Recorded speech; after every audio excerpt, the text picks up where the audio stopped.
Bapak Ibu yang terkasih dalam Tuhan Yesus Kristus, marilah kita persiapkan hati dan pikiran kita untuk memasuki ibadah. Kita mengambil saat hening sejenak. Jemaat dimohon bangkit berdiri. Selamat pagi, selamat hari Minggu. Mari kita mempersiapkan diri menghadap Tuhan yang telah hadir dalam ibadah Minggu kita.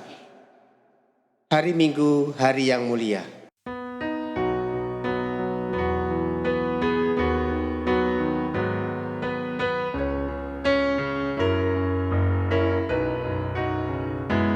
Hari Minggu, hari yang mulia, itu hari Tuhanku. Ia bawa rasa bahagia masuk dalam hatiku.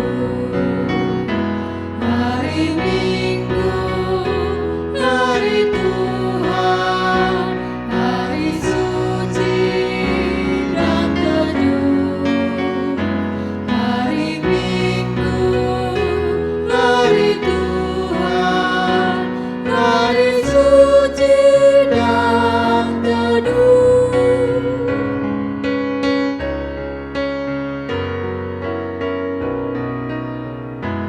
Hari Minggu, hari istirahat bagi badan yang letih. Firman Tuhan turun bawa hikmat untuk hati yang sedih. Hari Minggu, hari Tuhan, hari suci dan teduh. Hari Minggu, hari Tuhan, hari suci dan teduh. Marilah ibadah kita kuduskan. Pertolongan kita adalah dari Tuhan yang menciptakan langit dan bumi, laut dan segala isinya.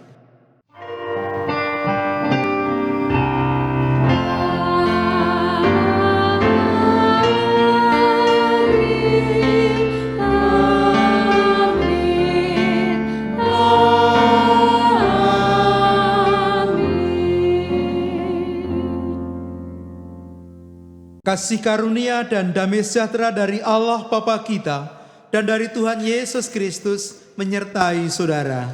Dan menyertai saudara juga. Jemaat dipersilahkan duduk kembali. Waktu pemberian Tuhan sangatlah berharga dalam kehidupan kita. Waktu yang telah berlalu tidak dapat diambil kembali. Oleh karena itu, pakailah waktu anugerah Tuhan dengan baik untuk melayani Tuhan. Karena waktu yang tersisa amatlah sedikit, sebab hari Tuhan akan segera datang.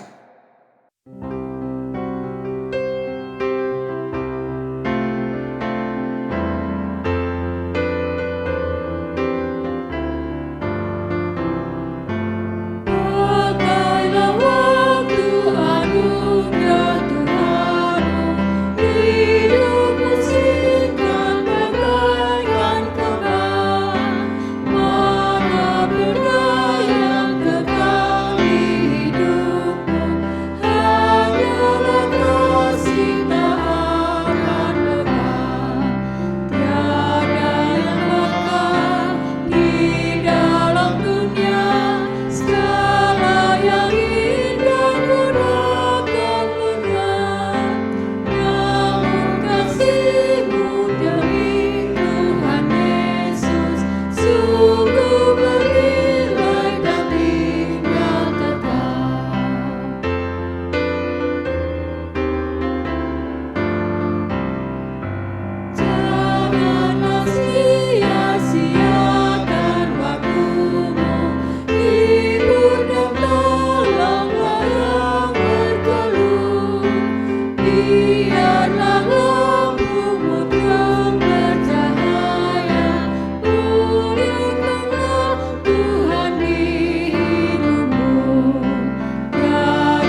Marilah kita mengaku dosa di hadapan Tuhan.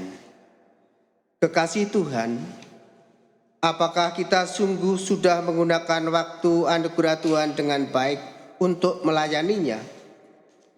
Bukankah kita sering membuang waktu percuma untuk kemalasan dan hal-hal yang tak berguna? Alih-alih mempergunakan waktu melayani Tuhan, kita justru banyak menggunakan waktu untuk kesenangan-kesenangan duniawi yang sia-sia. Ya Tuhan, kami mengakui segala dosa dan kesalahan kami. Kami memohon ampun dan mohon kiranya ajarlah kami mempergunakan waktu kami untuk melayani Engkau dengan baik. Demi kemurahan dan kuasa darah Kristus kami memohon. Amin. Saya undang jemaat untuk bangkit berdiri. Saudara-saudara, terimalah anugerah pengampunan dan terang dari Tuhan, sebagaimana tertulis dalam surat Efesus pasal yang kelima ayat yang pertama dan kedua, disambung ayat yang ke-15 dan 17. Demikian. Sebab itu jadilah penurut-penurut Allah, seperti anak-anak yang kekasih. Dan hiduplah di dalam kasih sebagaimana Kristus Yesus juga telah mengasihi kamu dan telah menyerahkan dirinya untuk kita sebagai persembahan dan kurban yang harum bagi Allah. Karena itu, perhatikanlah dengan seksama bagaimana kamu hidup. Janganlah seperti orang bebal, tetapi seperti orang arif, dan pergunakanlah waktu yang ada, karena hari-hari ini adalah jahat. Sebab itu janganlah kamu bodoh, tetapi usahakanlah supaya kamu mengerti kehendak Tuhan. Saudara-saudara, demikianlah anugerah dan terang dari Tuhan. Syukur kepada Tuhan.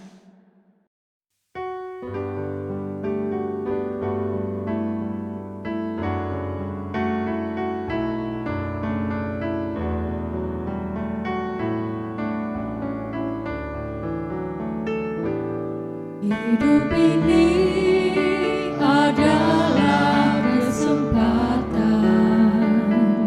Hidup ini untuk melayani Tuhan.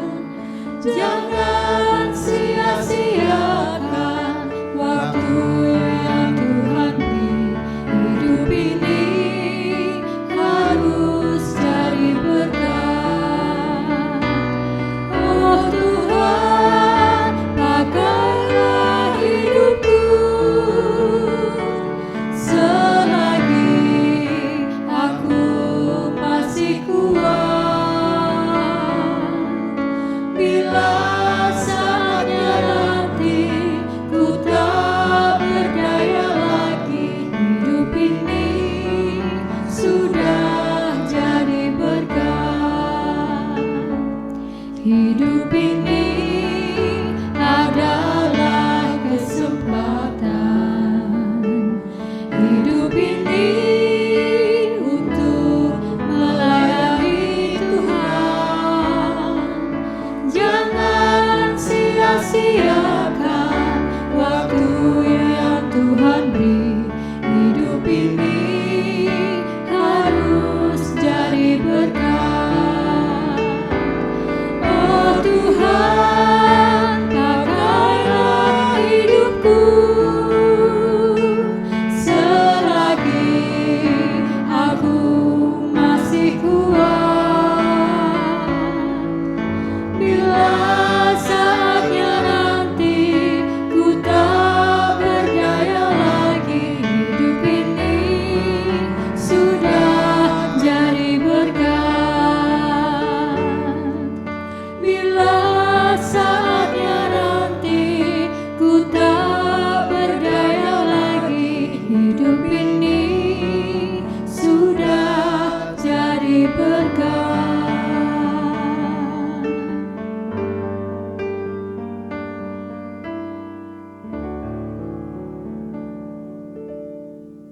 Jemaat disilakan duduk.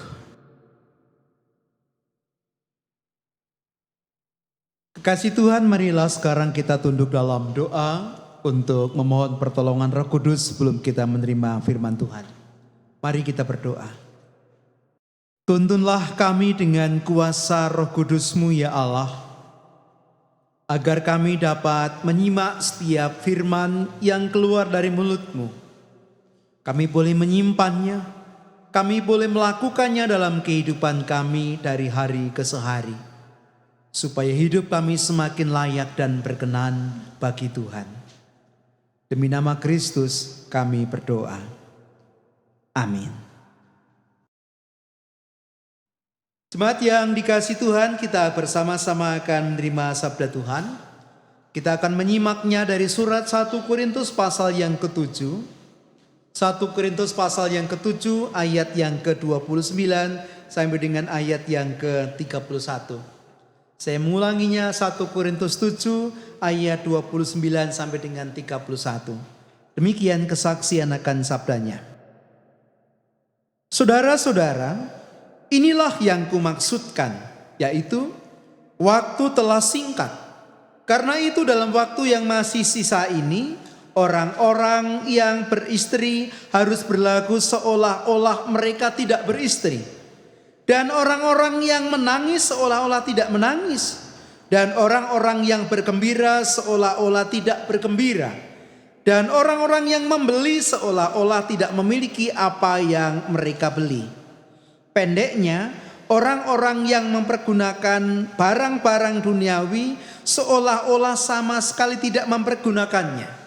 Sebab dunia seperti yang kita kenal sekarang akan berlalu. Demikian pembacaan sabda Tuhan. Yang berbahagia mereka yang mendengar dengan setia, yang percaya dan melakukannya dalam hidupnya setiap hari. Haleluya.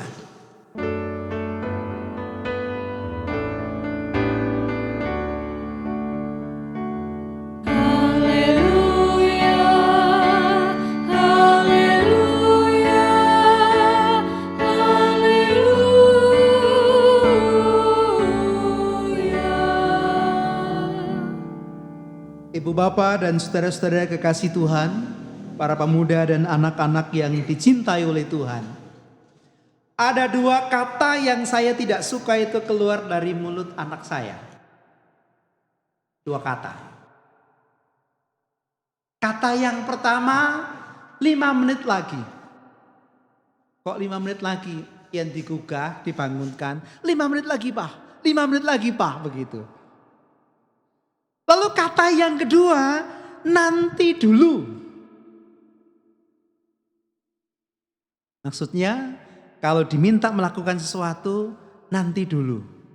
Nanti dulu. Nah Bapak Ibu dan saudara-saudara yang dikasihi Tuhan, mengapa saya tidak suka? Karena dua kata itu merefleksikan kadang-kadang kita, bukan cuma anak saya, tapi kita semuanya termasuk saya, itu tidak menghargai waktu.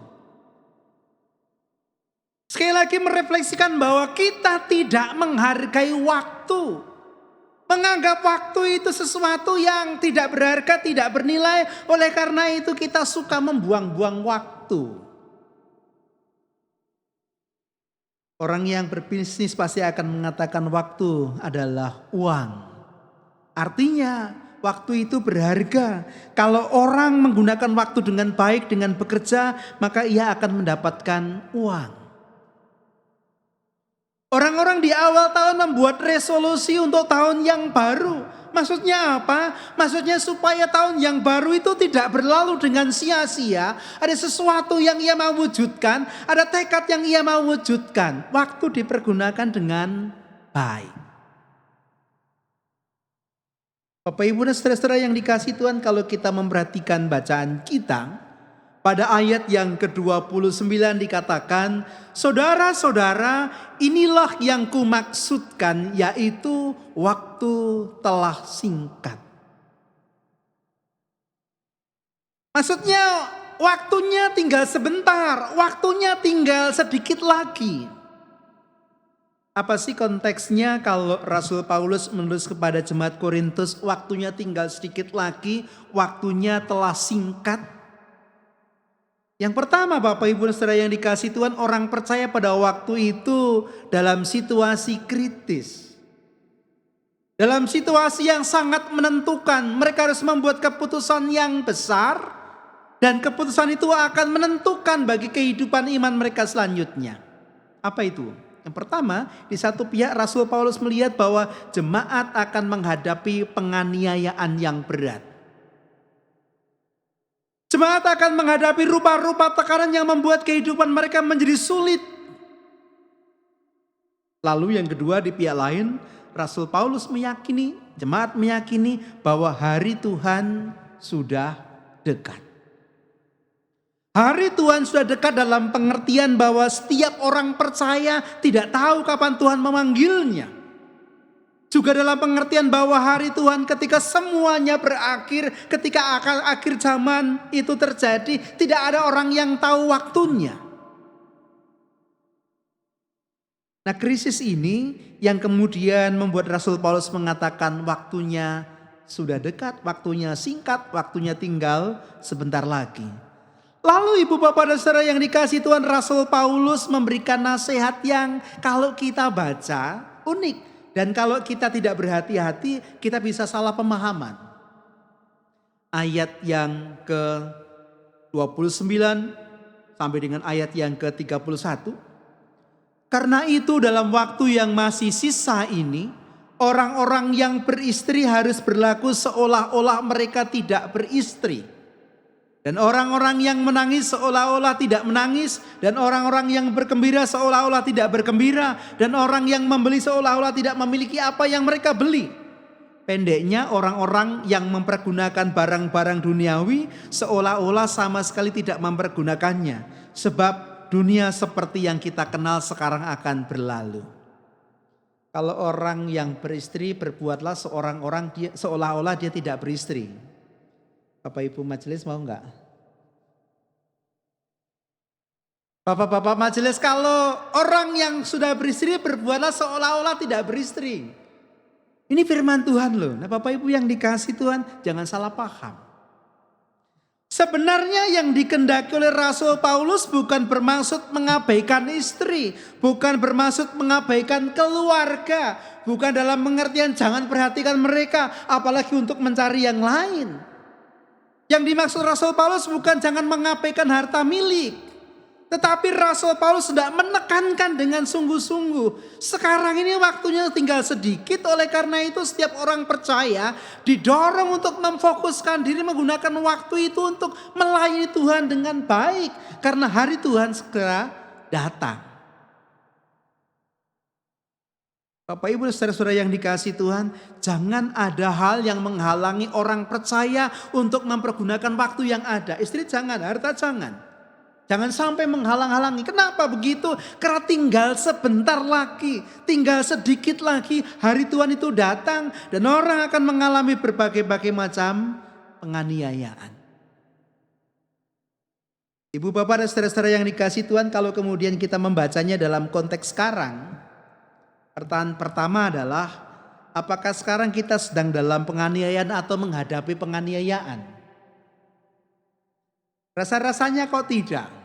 Karena meskipun belum sangat baik, tetapi kebebasan beragama di negeri kita dijamin oleh undang-undang.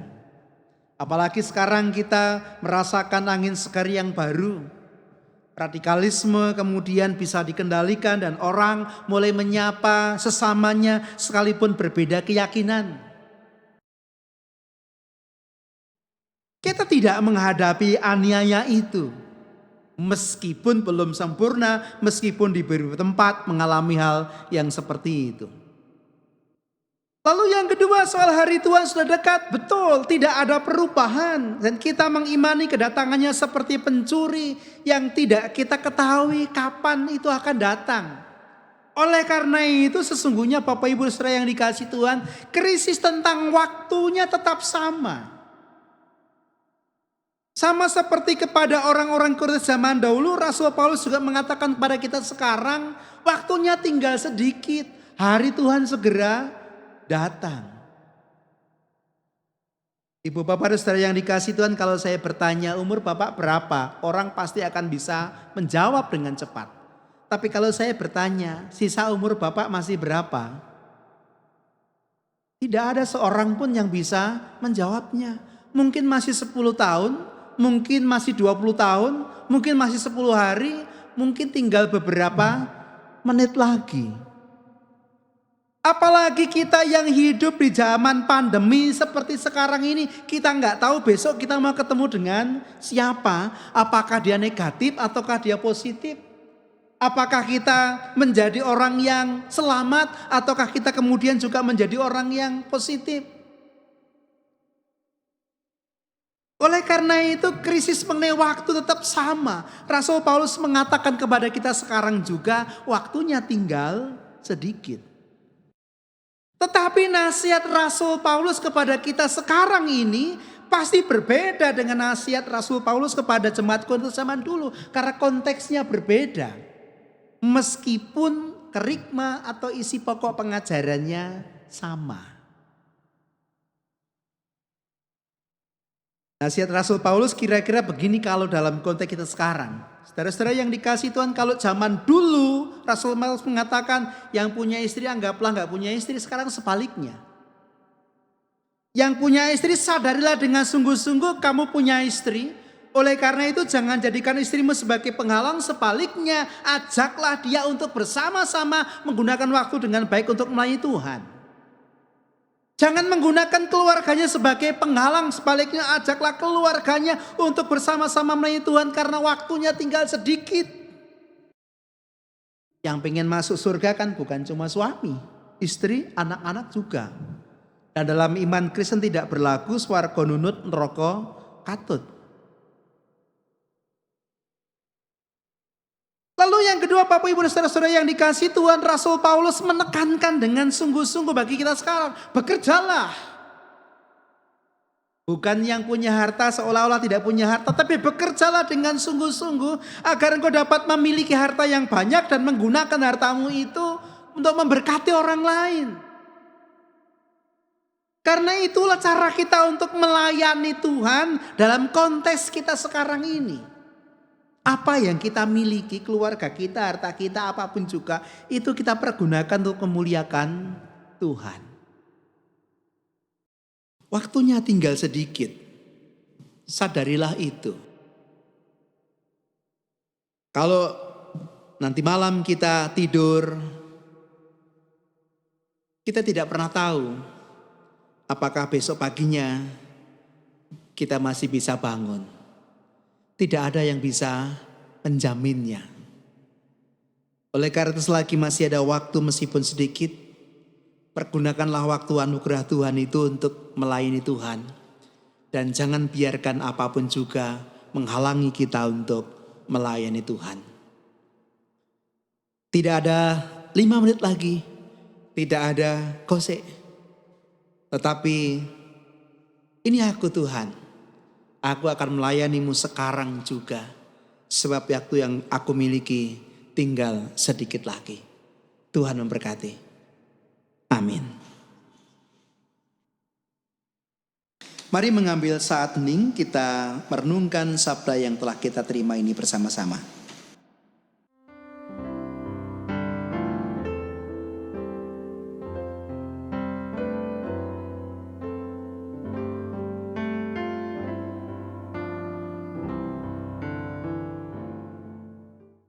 Saat hening cukup, jemaat dimohon untuk bangkit berdiri.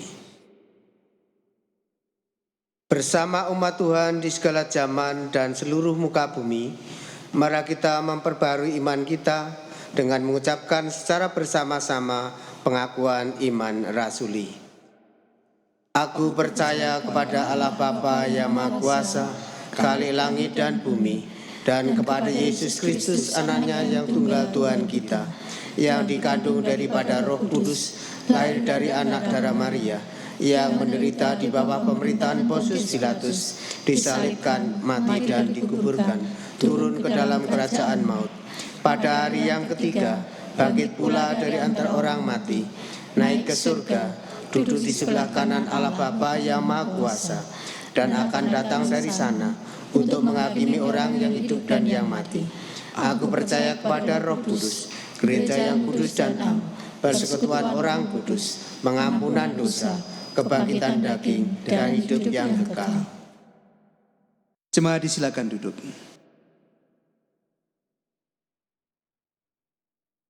'Hai Kekasih Tuhan, marilah kita tunduk dalam doa menaikkan syukur dan syafaat kita bersama-sama. Allah yang Maha Kasih, bersyukur untuk waktu yang masih Engkau berikan bagi kami.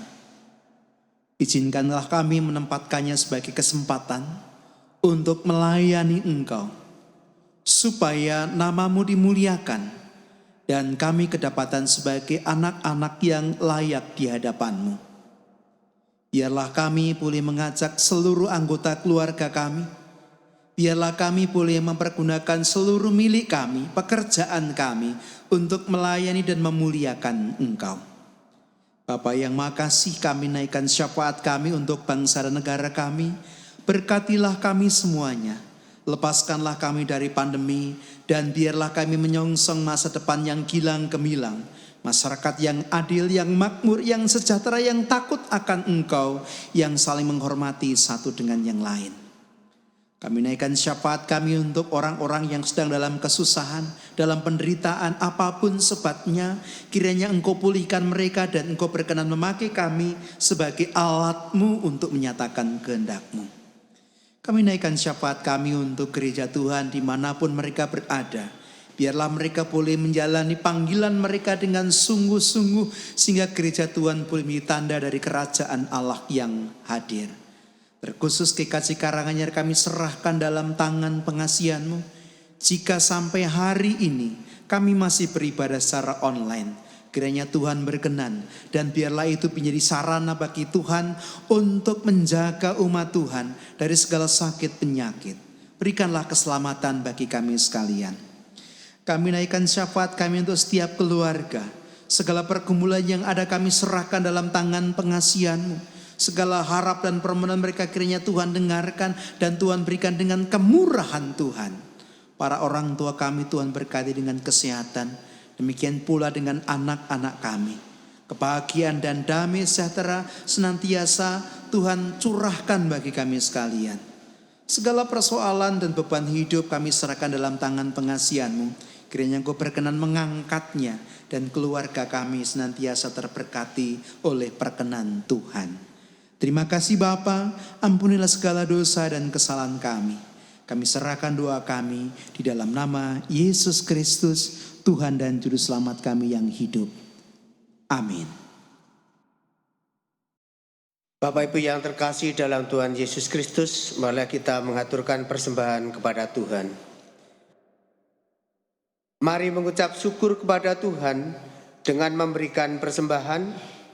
Dasar pemberian persembahan kita baca dari 1 Tesalonika 5 ayat 18 yang demikian.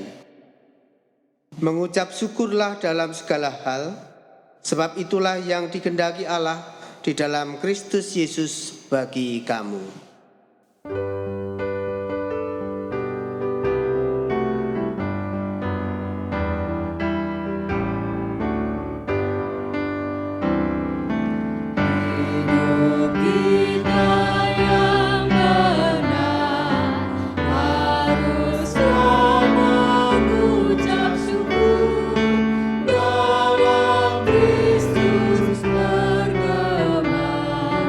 Janganlah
Jemaat dimohon bangkit berdiri, kita aturkan persembahan di dalam doa.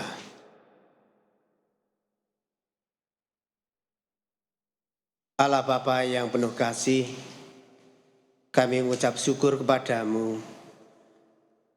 Engkau memberikan kami kesehatan, kekuatan, sehingga boleh beribadah di hari Minggu ini. Bapa yang makasih, Engkau sungguh baik bagi kami, sehingga kami setiap hari Engkau berikan kecukupan, rezeki bagi jasmani dan rohani kami. Bapa yang penuh kasih, pada saat ibadah ini kami mengaturkan sedikit persembahan. Kiranya Tuhan berkati, kiranya Tuhan terima, sehingga persembahan ini bisa berguna untuk perkembangan kerajaan-Mu di dunia ini. Kami juga berdoa untuk saudara kami yang mengelola persembahan ini, ya Tuhan, berikanlah kebijaksanaan-Mu sehingga bisa mengelola persembahan ini dengan baik dan juga takut akan Engkau. Tuhan yang makasih, kami serahkan persembahan mingguan, persembahan syukur, persembahan bulanan ke dalam tangan kuasa-Mu, sehingga semua persembahan ini, ya Tuhan, bisa kami pergunakan dalam pelayanan di GKJ Karanganyar. Banyak dosa dan kesalahan yang kami lakukan dalam mengaturkan persembahan ini, ya Tuhan, kiranya Tuhan ampuni. Segala doa dan permohonan ini, ya Tuhan, kami satukan dengan doa, dengan pujian yang diajarkan oleh Tuhan kami Yesus Kristus sambil bernyanyi.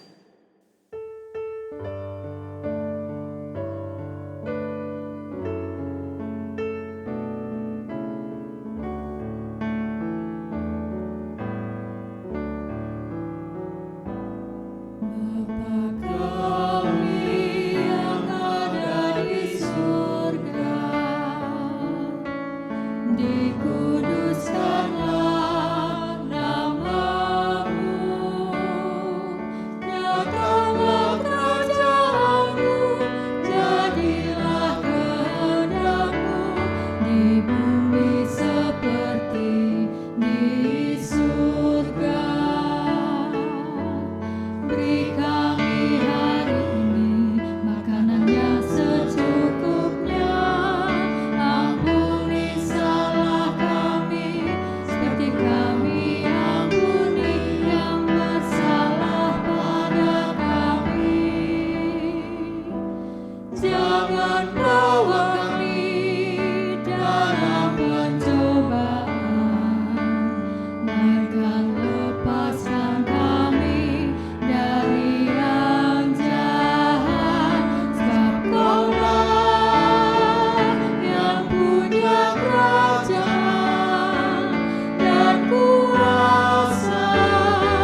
Saudara-saudara, arahkanlah hatimu kepada Tuhan.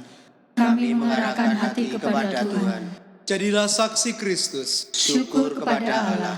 Terpujilah Tuhan. Kini dan selamanya. Terimalah berkatnya. Tuhan memberkati engkau dan melindungi engkau. Tuhan menyinari engkau dengan wajah-Nya dan memberi engkau kasih karunia. Tuhan menghadapkan wajah-Nya kepadamu dan memberi engkau damai sejahtera. Amin.